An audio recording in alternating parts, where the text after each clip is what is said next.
So, really disappointing finish, to that game, 2-year home winning streak on the line, and playing Alabama and ball in our hands to win. So, we didn't do it. Watch 2 other teams do it this year, and Tennessee and LSU, and finish right at the end when you have a chance to do it. So, commend those guys. Those guys got a great team, and when you have the Heisman Trophy winner, and, I've said it all week, so I ain't making it up now. The guy puts his cape on and, takes over when no one else is making plays around him. So, did a great job, like Bryce does, and, we didn't finish. So, really a shame. Really waste of a lot of things. Lane, can you just kind of take us through that last offensive drive? Yeah, went really fast. It just seemed like the whole thing went fast, obviously, and, in a 2-minute situation, just knew we had issues with their rushers, and for whatever reason, they were only playing one of them at a time early in the first half, and so we were able to know where one of them was, and then when they both go in, it becomes a different game. So tried to pop some runs in there, which were effective, and then, stalled down there at the end. Tried to go back to a fade to Malik, who, he really dominated that matchup the entire day over there, and, and then, didn't make plays at the end. So, as always, we can make plays and we can call better plays. So. We've talked about this kind of throughout the season, Lane, but the second half offense, you haven't been able to score the way you have been in the first half pretty much consistently all season. Do you have any idea at this point in the year why you think that is? Yeah, I think that's a fair assessment. I don't think it's been the whole season. It wasn't the last game, at A&M. We had a really good third quarter. I do think people get used to the speed, like I've said before, and so a lot of times it works better early. It's kind of been the case a lot of times. Now, the game was a strange game in the third quarter because you look up and we have one series.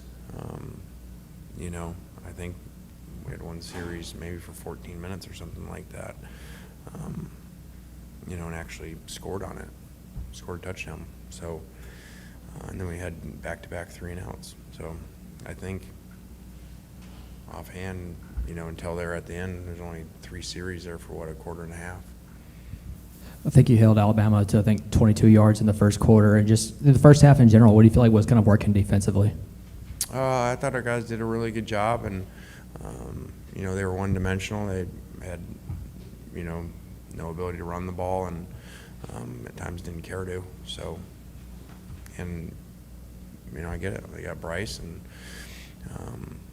he makes you end up throwing the ball a lot. So I thought our defense did a really good job early and late. In the middle, not as great, but plenty good enough to win. When you play that team, especially at home, we got to score more points. Just curious what you told the team after the game, and how do you keep heads held high after such a disappointing loss, like you said? I mean, it is what it is. It's just a shame. Unfortunately, it's going to be one of those games. I didn't say this to them, but it is. It's going to be one of those games you remember your whole life that it was right. Lane, I'm sorry. That it was right there, with a chance to win. So, and to me, you'd always rather have the ball than be playing defense against Bryce. So, to have the ball in our hands, chance to win. I actually, not that it mattered in the play calling and what was going on, but, as we were driving down there, I would have taken the score, don't get me wrong, but it was almost like as we took a little more time in the red zone, I was saying, okay, this is good. We obviously just still want to score, because I really didn't feel like handing him the ball back with, a minute left. Looked like defensively you guys chose to attack Bryce more in the first half than you did last year. Is that so, and what did you think of that strategy? I mean, there's, you can look at the analytics of it, 3-man rush, and first Bryce, his completion percentage off the charts against it. So he's just, you know, and the guy's won the Heisman Trophy. He's a great player and gives you problems because he's a elite thrower, but then the first guy rarely gets him down, and he extends plays. And like I said, once he's not in rhythm where he sets his feet and then he moves off the target, you're probably in trouble. You don't have a very good feeling because something's going to go wrong because he's going to find a way to make a play somehow unless somebody drops the ball, basically. So he's special. Lane, in the back, how critical is that fumble at the end of the first half, or it turns into a touchdown and the momentum kind of swings going into halftime? Yeah, and there's really a 10-point swing there, and they start the third quarter with a field goal. So yeah, that was obviously discouraging, and is what it is. And Zach took a big hit, and unfortunately the ball came out. He actually, as you can figure out, ended up with a concussion there and didn't return on the play. So a really good play by them, and obviously a big deal to hand 7 points away right there. Lane, kind of looking back on that final drive, Quinshawn had the 14-yard run to get that next first down, and then he wasn't kind of involved in those next couple of plays. Looking back, do you kind of wish that you had him involved there a little bit more? Yeah, I mean, there's a lot that goes into it with a little time to think, and I think that's very, very fair. And I always want to do something different if it didn't work. But he was also really tired, and as you guys know with us, you're going to sub. You're going to allow them to take forever and sub and basically give them a timeout and take him out of the game. And Zach was already out of the game with concussion. So, yeah, I wish we would have stayed with that. But also, that's a normal situation where we would have got him out because he was so tired. And you also you can't predict everything. They played coverage, and a lot of times after those explosive runs, as you get in the red zone, they'll come after you. And they didn't. So, that head coach and defensive coordinator make a lot of money for a reason. They're really good. So, Lane, I don't know if you can take big picture in a moment like this, but I mean, you're one touchdown away from beating Alabama. Your program's 8-2. How does this program, I guess, take that next step and keep ascending? make one more play. I mean, it ain't some magic formula of, we got to go change all these things or do all these things different, Games come down to one possession, one play games like that, and one side makes the plays and finds a way to win. And those guys have been in a number of them this year.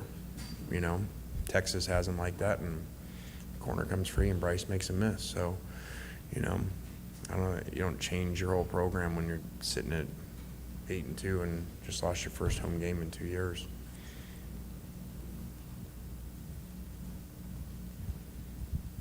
Do you have any positive takeaways from a game like this? I mean, not right now. I'm sure there'd be people out there who would say, well, you played Alabama and down to one play and all that stuff, but and these usually get worse by the hour, because it sinks in more and more, everything that was at stake there and how hard you work all off season during a week of preparation, all that stuff. And one play losses are always the hardest. Lane, I noticed right when the game ended, usually I've noticed coaches go up to the other head coach to shake hands, but I saw you walked right up to Bryce first, and you whispered something in his ear. You had a little moment with him. What did you say to him? Yeah, I probably shouldn't share what I said to him. He's an unbelievable player. Put the team on his back again, like he does. Whatever team's going to get a great player next year, we won't have to play him anymore.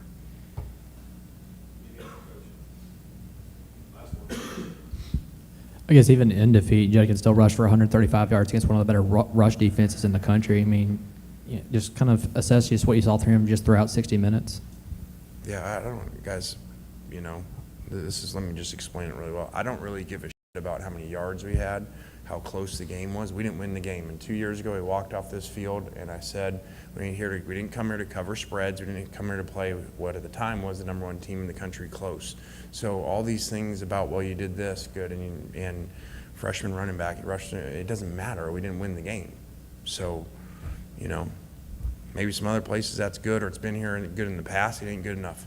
We came here to win, to beat Alabama. We didn't do it. So we're 0-1 today. So. Players will be in short. Thanks. All right, thanks.